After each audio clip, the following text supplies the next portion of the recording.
කෘෂි කර්මාන්තය යෙදුම්. හරි. කෘෂි කර්මාන්තය කියන්නේ ඇග්‍රිකල්චර්. ඇග්‍රිකල්චර් වලට අපි යූස් කරන්නේ කොහොමද ICT කියන සෙක්ටර් එක. මේක හැබැයි ඇත්තටම ලංකාවේ පොඩ්ඩක් අඩුයි. පිටරට තියෙනවා විශාල වශයෙන්. ඇමරිකාව, බ්‍රසීලය, මේ ජපානය, ඊශ්‍රායල ඒ වගේ රටවල් වල මේක අනිවාර්යෙන්ම තියෙනවා. හොඳටම තියෙනවා. දැන් ඒගොල්ලන් මේ දැන් අපි හිතන්නකෝ අපේ කුඹුරක් කියලා ගන්නකො. අපේ කුඹුරක් බලන්න මේ ගෝවි මහත්තුරුනේ උදේ කුඹරට ගිහිල්ලා කුඹුර බලනවා මොකුත් අවුලක් තියනවද කියලා. ඒ සීමිත අක්කර ගන්නනේ. දැන් හිතන්නකෝ අක්කරයක දෙකක කුඹුරක් කියලා. සාමාන්‍ය විසිට් එකක් උදේට දාලා බලන්න පුළුවන් ප්‍රශ්නයක් නැහැ. දැන් පිටරට එහෙම තියෙන අක්කර දෙක තුන නෙමෙයි. අක්කර 150 අක්කර 200ක කුඹුරු වගේ අර මේ වවලා තියෙන ඔය මේ ඉරුගු එහෙම යායව. ඒකක ගොවියෙක් ඇවිදින්න ගියොත් ඒකේ ඒ මනුස්සයාට සතියක් ඇවිද්දත් ඒ කුඹුරේ වටේ මේ ගොවි බිමේ වටේ ඇවිදලා එන්න බෑ. එච්චර ලොකුයි. ඒගොල්ලෝ මොකද කරන්නේ? ඩ්‍රෝන්ස් යවලා ඩ්‍රෝන් වලින් මොනිටර් කරනවා කුඹුර වටේ යවලා. එහෙම නැත්නම් පොඩි ප්ලේන් තියෙනවා නේ. අපේ ප්ලේන් නෑ නේද? අපේ ගොවි මහතුරු ප්ලේන් වල නැගලා කුඹුරේ සිට දාන්නේ නෑනේ වටේ බලන්න. එහෙම යන්නේ නෑ. නේ ඩ්‍රෝනුත් නෑනේ. ඩ්‍රෝන් යවන්නේ නෑනේ රිමෝට් එකකින් කුඹුර බලන්න. ඒ වගේම ලංකාවේ ඇත්තටම නිකන් අර ලොකුවට මේ ප්‍රැක්ටිකල් යූස් කරන්නේ නෑ. හැබැයි මේ පිටරට ඒවා යූස් කරනවා. මොකද ඒගොල්ලන්ගේ අර අති විශාල අක්කර දහස් ගණක් ඒගොල්ලන්ගේ මේ යායවල් තියෙන නිසා. ඒ වගේම තමයි පැල වලට වතුර දාන ක්‍රම නේ. එතකොට මේ පැල නෙලා ගන්න ක්‍රම ඒ වගේ දේවල් ගොඩක් සංකීර්ණ දේවල් මොකද අක්කර ගණන් තියෙනවා. ඒ හින්දා ඒගොල්ලන් ගොඩක්ම මැෂිනරි යන්ත්‍ර සහ තාක්ෂණික මෙවලම් භාවිතා කරනවා. ඒගොල්ලන්ගේ වැඩ කරගෙන යන්න ඕනේ නිසා. ස්වයංක්‍රීය කෘමිපාලක යන්ත්‍රවලදී මේ ගොඩක් වෙලාවට සමහර මේ ෆාම්ස් වල වගේ ලංකාවේ භාවිතා වෙනවා මේක. හැබැයි බොහෝ දුරට නෑ. මේකෙදි වෙන්නේ ගොඩක් වෙලාවට මේ දැන් අපි රසායනික ද්‍රව්‍ය යොදා ගන්න නැතුව මේක භාවිතා කරන එක ඇත්තටම හොඳයි. මේක ලංකාවට අලුත් වුණාට මේක ඇත්තටම මේ හරියට කරගන්න පුළුවන් වුණොත් හොඳයි. මොකද මේකෙදි කිසිම මේ රසායන ද්‍රව්‍යයක්වත් කෘමිනාශකයක්වත් භාවිතා වෙන්නේ නැහැ පැලවල කෘමියව මර්ධනය කරන්න. ඒකෙදි භාවිතා වෙන්නේ මේ පොඩි අණුනාදයක්. ඒකට අපි කියනවා හර්ට්ස්. හර්ට්ස් වලින් වෙන අණුනාදයක් තමයි භාවිතා වෙන්නේ. ඒ කියන්නේ පොඩි මේ නාදයක් වගේ දෙයක් නිකුත් කරනවා. ඒ නාදය නිකුත් කරද්දී ඒකේ හර්ට්ස් රේට් එක බලපාන්නේ කෘමීන්ට විතරයි. ඒ සමහරවිට අපේ කනට ඇහෙන්නෙත් නැහැ ඒක. අපිට ඇහෙන්නෙත් නැහැ. ඒ මැෂින්ස් ඒ අදාළ තැන්වල හයි කරපුවාම ඒකේ පොඩි සද්දයක් නිකුත් වෙනවා. ඒක අර කෘමියොන්ට එන්න බෑ. උන්ට පැත්ත බලාද ඉන්න බෑ. දැන් හිතන්නකෝ පළඟැටියෙක් කියලා පළඟැටියෙක් එනවා නම් ඒ අදාළ භෝගේ කන්න ඔය ඒ ඒරියා එකේ මේ හර්ට්ස් ගන්න නිකුත් කරොත් ඒ අදාළ හර්ට්ස් ගන්න ඒ පළඟැටියොන්ට ඒක නිකන් ඉන්න බැරි සයිස් එකේ සද්දයක් එන්නේ. දැන් අපිට ඇහෙන ශබ්ද තියෙනවා. දැන් සමහර ශබ්ද අපිට ඇහෙනවා. සමහර ඇහෙන්නේ නැති ශබ්දත් අපිට තියෙනවා. හරිද? දැන් උදාහරණයක් විදිහට හිතන්නකෝ මේ දැන් උදාහරණයක් විදිහට මේ පරීක්ෂණයක් කරලා තිනවා මේ කූඹියෝන්ගේ සද්ද ඕගලන්ට ඇහෙනවද?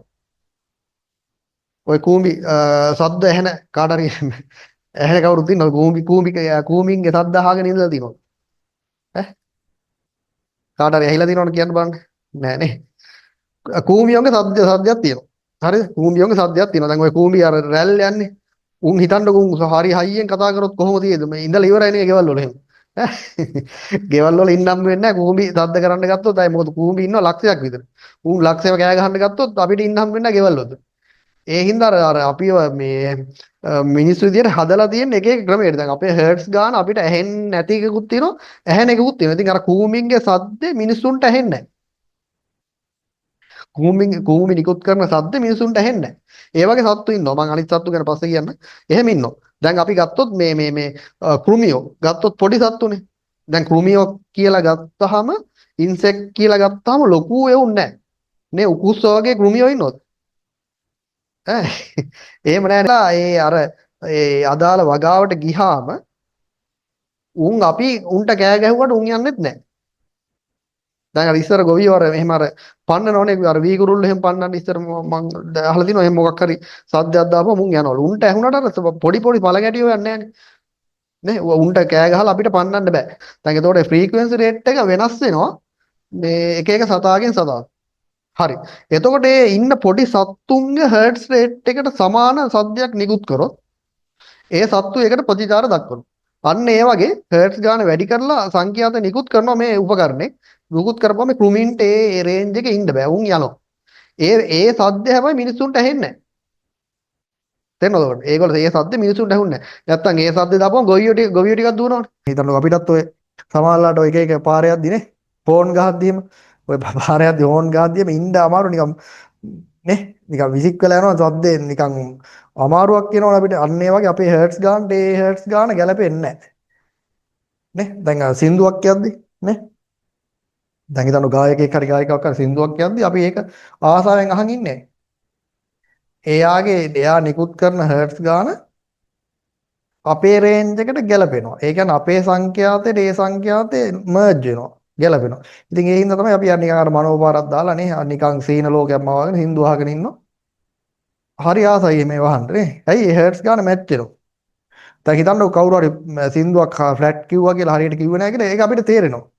සමහරට ඔයාලට සින්දු කියන්න බැරි වෙන්න පුළුවන්. ඒ වුණාට වෙන කෙනෙක් වැරදිට සින්දුවක් කිව්වොත් ඒක අපිට තේරෙනවා. අයියේ. ඒ අපිට අර හර්ට්ස් ගාන අපිට තේරෙනවා. මෙයාගේ හර්ට්ස් ගාන මෙන්න අඩු වැඩි වීම පොඩි අවුලක් තියෙනවා මොකක්ද කියලා. දැන් හොඳට කවුරු හරි සින්දුවක් කිව්වොත් ඒ හර්ට්ස් ගාන මේක තමයි හරිම අනුනාදය. ඒක හරියටම අපිට මැච් වෙන්නේ කියලා තියෙනවා. අනුනාදය කියන්නේ නේ. එතකොට දැන් මේ සාමාන්‍ය කෘමියෙකුට ඒ අනුනාදය නිකුත් කරපුවාම මේ කෘමියට ඉන්න බෑ. ඇයි? හරියට අර මේ කවුරු හරි හින්දුවක් කියනවා අපිට අහන් ඉන්න බෑ වගේ. දුවන්න හිතෙන්නේ. ඒ වගේ කෘමියා පණ එපා කියලා දුවන උඩ ඉන්න බෑ. එතකොට ලොකු සතෙකුට මේ හර්ට්ස් ගානෙන් බලපෑමක් නැහැ. හිතන්නකෝ කුඹුරේ හයි කරලා තියෙනවා. මැෂින් එක අලියොන්ට එන්න බැරි වෙන්න. එහෙම නැහැ. අලියොන්ට එන්න බැරි වෙන්න නිකුත් කරන්න බෑ හර්ට්ස් ගාන. මොකද උන්ගේ හර්ට්ස් ගාන රේන්ජ් එක වැඩි. එහෙම වුණොත් ඒ පළක් පැත්ත පාද මිනිහෙකුට ඉන්නත් බෑ. ඒ හින්දා ඒ පොඩි සත්තුන්ට මැස්සෝ කෘමීන් මදුරුවෝ ඒ වගේ සත්තුන්ට මේ හර්ට්ස් ගන්න නිකුත් කරලා යම් කිසි දුරකට ඒ සත්තු ඈඩ් කරලා තියන්න පුළුවන්. ඒකත් ඉතින් අර කුඹුරේ හැමතැනම මේක මේ අදාළ ගොවි පොලේ හැමතැනම හයි කරන්න ඕනේ. ඇත්තටම හොඳ ක්‍රමයක් මේක කරගන්න පුළුවන් නම්